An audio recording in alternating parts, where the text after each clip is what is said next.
All right. Well, I'm extremely excited to have Bernie Haffey of Haffey and Company as our guest for Executive Conversations and our MedTech podcast. So, welcome today. I'm so excited to get the opportunity to talk to you and share some of your experiences and insights with our following.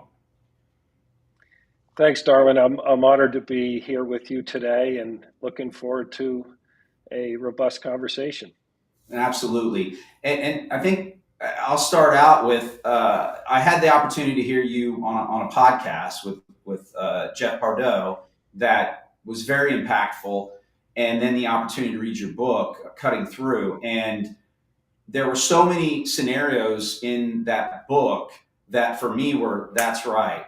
Yeah, that's right. That really resonated with me, and aspects of it that I think I believed and thought were correct, but hadn't had them laid out in that fashion. And even in our growth as a company, trying to improve our quality management system in terms of how we bring value to candidates and companies and create best practices, there were so many aspects of that that really meant something to me, and even areas where we can then continue to improve. So maybe you could start us off. I think the one of the major things that really resonated to me, and coming from corporate America, so many companies focusing on stock value and you know financials. I was at one company. I felt like we trained our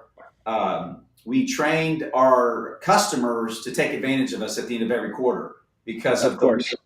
we did things. So when you look at voice of the customer, voice of the employee, and then the financial stakeholders coming third, maybe that might be a great place for us to start.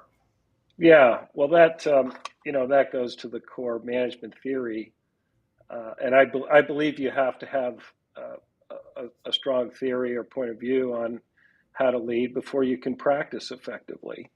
And I'll just tell you a little bit about how I learned about this management system and quality principles for the first time was back in 1997 at a company called Summit Technology here in Waltham, Massachusetts. And I had ascended to a vice president sales and marketing role at a West Coast company in the intraocular lens business. And I thought I was I had arrived at the leadership level until I met this system and really started to learn about quality principles and practices. And what I discovered was that I was a results manager. I was a very good results manager. If the financial goal was to hit a certain number of dollars or a certain number of units, I'd find a way to get there. Uh, Unintended consequences aside, very similar to what you're talking about, driving at the end of the quarter for result.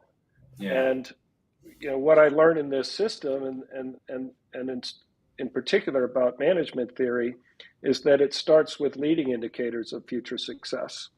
Uh, and what I mean by that is employee willingness to recommend your company as a place to work in the future. That's a leading indicator. That's not a lagging indicator. You ask would you be, if somebody asked you in the future, would you willingly recommend uh, this company as a place of work? And it starts there with the belief that if you measure and continually improve employee willingness to recommend, they're going to do a better job serving the customer. And you're Right. going to link that employee willingness to recommend to higher and higher levels of customer willingness to recommend. And if you're effective at this, in essence, your customers become part of your marketing and sales organization because they're highly willing to recommend your product or service to others. And then thirdly is the financial health of the organization, and that is purely lagging.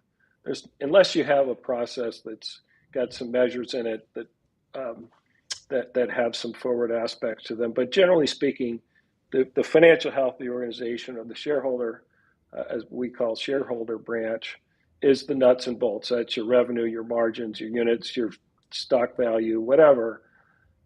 All companies that I know, that are for profit, live in I would say in our terminology, a shareholder branch. If you just live in that branch and you prioritize that over these leading indicators that I just mentioned, your success will be limited, and you'll have to recreate that result again and again and again each quarter, again with a lot of unintended consequences on perhaps on the factory, on the employee, and even on the customer, despite the fact that you're hitting a number. And so what I learned in 1997 from my mentor, Dick Palermo, was the importance of having a balanced system that focuses equal weight on the voice of the employee, the voice of the customer, and thirdly, the voice of the shareholder. And by managing a balanced system like that, we were able to took a company that had a $100 million market cap in 1997 to a $1 billion sale. We created $900 million in shareholder value in about 3.5 years. And at the exit in 2000, I realized that it was the system as much, if not even more than the people. You know, like a good football team or hockey team or basketball team that has a great coach and a great system, they're going to win even if they maybe don't have the best players. And that was the kind of my takeaway in 2000. And since then, I've applied it in a couple other companies where I was executive VP, chief commercial officer, 2 companies that I led, and all in the med tech space. There's so many things, Bernie, that you've said that resonate. But what you talked about in terms of being results oriented, and when I started my career in sales, I wasn't a very good leader at first, and then also, you know, I knew how to work hard, but a lot of what you just talked about, you come to certain realizations and what's better for the whole. You talk about companies that are the shareholder function. That made me think of the ivory tower, echo chamber. If you don't really understand, and companies that you've been at, or scenarios where you see where people that are in leadership don't necessarily have a good feel for what's going on in a company because I think of that type of philosophy. So I think there were several things that you said right there that really resonated. Yeah, I think a lot of companies that I meet for the first time are living in that financial world. Their priorities are kind of over dictated by the shareholder, if you will. And I think you have to know your shareholder, and you have to know the value drivers, and you have to know the conditions in the future that would delight that key stakeholder. But you've got to have, you know, that balance. And for me, it starts with the employee willingness to recommend, having a rigorous employee survey process that looks at that as an output of maybe 10 or so variables that correlate to that willingness to recommend, and understanding, okay, against benchmarks, where are the opportunities, you know, to improve? Is it senior leadership communication? Is it cooperation between departments? Is it recognition? Is it comp, right? And understanding sort of from a Pareto standpoint, the 1 or 2 things that are going to have the most impact on that, and having a system that attacks that in a very structured way. As you know, in the book, write about structured problem solving. That's a quality approach. It goes back to Deming's Plan, Do, Check, Act, which, by the way, is a descendant of the scientific method, right? Which is why we're living to 80, 90, 100 years old, and why we're flying on airplanes, you know, millions of miles in our lives, and we have very few errors, right?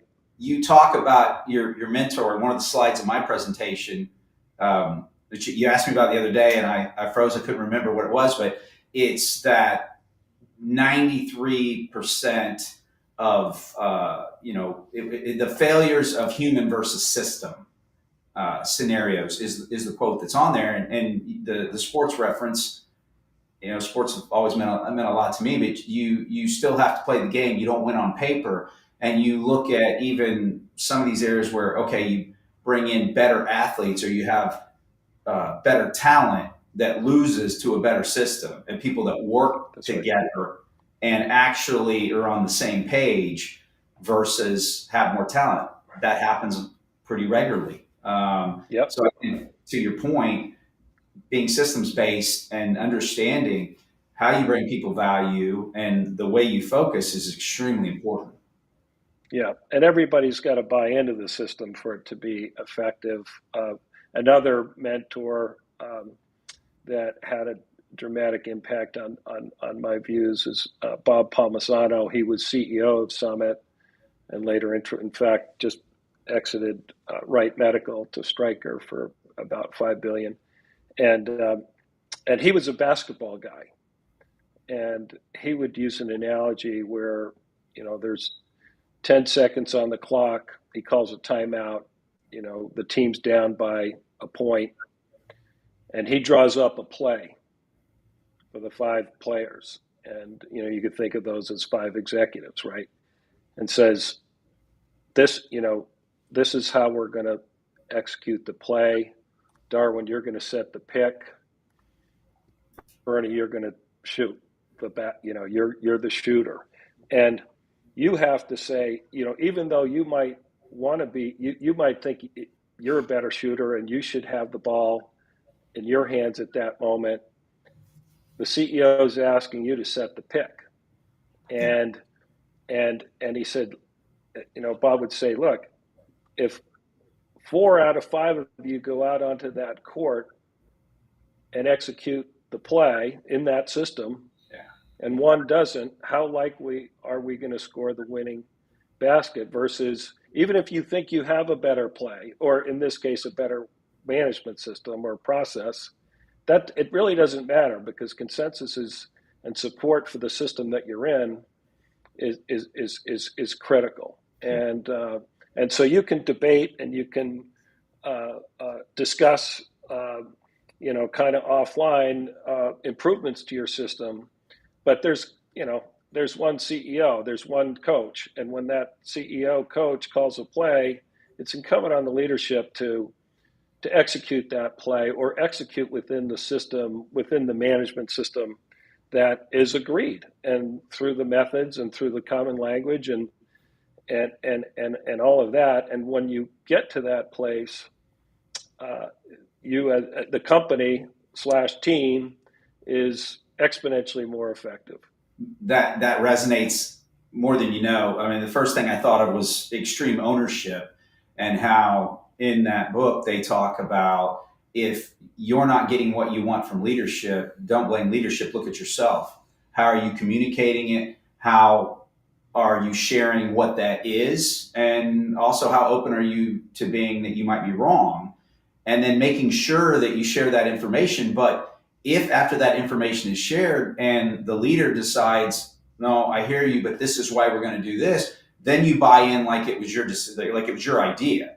And I just got done coaching an 8th grade basketball team, which, trying to get them to understand the things you can control: attitude, effort, how you focus. And everybody wants to score, but the person that makes the pass and that executes on the play and sets the pick is just as important as the person that scores. Or for That's a lot right. of people, that person's never going to get the shot. They're never going to get to score. So, I think that's fantastic. Yeah. I'm a hockey guy, so I can talk a lot about systems in hockey. But if you on the forecheck, you're pursuing the puck. There's generally 3 guys pursuing the puck in the offensive zone. You're in pursuit. What's the logic by which we're going to do that, right? What's the structure through which we're going to do that? And by logic, I mean, if the puck goes out the weak side, then what? If it goes out the strong side, then what? And in a great hockey team, there's a 1, 2, 3. 1 is the first guy on the puck. 2 is backing them up on the strong side, and 3 is high in the slot, and then it transitions very effortlessly to from pursuit to possession, and puts you in a great place to offensively. And if you don't win the battle, you've got that third guy high, and he's going to instantly be part of your defense, right? And so that logic, that structure is so critical to an effective forecheck. Compare that to 3 guys going 100 miles an hour into the zone with no logic, no structure. How effective they could be, faster than the 3 guys that are playing through a system, maybe even stronger and bigger and everything else. But if they're not hunting in a pack with an agreed set of rules, they're just not, they're not going to be as effective. So I love all these sports analogies as it applies to systems. Proactivity versus reactivity, and I think you talking about, okay, calling the timeout and sharing what the play is, and even if you don't agree with it, that's not the time to determine to share your idea either. Dean Smith used to say that, hey, if you can't hit the shot wide open 60% of the time, not in the game with pressure and somebody guarding you, then you shouldn't be shooting it in the actual game. And that's right. As a clinician, or having worked in ER, ICU, and critical care scenarios, you have to be able to make decisions quickly, and you have to be able to do things in a reactionary setting. But it's different because you're practicing and planning and executing, practicing what to do in that scenario. And then hopefully each time you get more comfortable under that pressure. But that's the proactivity of preparing for it. And in the same way, what you're talking about, you have to practice what Yes. you want to be good at. And everything that you just talked about, I'm not a hockey guy, even though I actually like hockey now, because I had somebody that had me go to a game, and I actually think it's great now. Back when I was younger, I didn't. I was like, hockey? Where's the basketball game at, right? Yeah, exactly. But again, that to me speaks of proactivity, teamwork, how you communicate, and being able to have, as you said, an objective and an understanding of what the mission, the vision, and the why is that everybody buys into. Yep.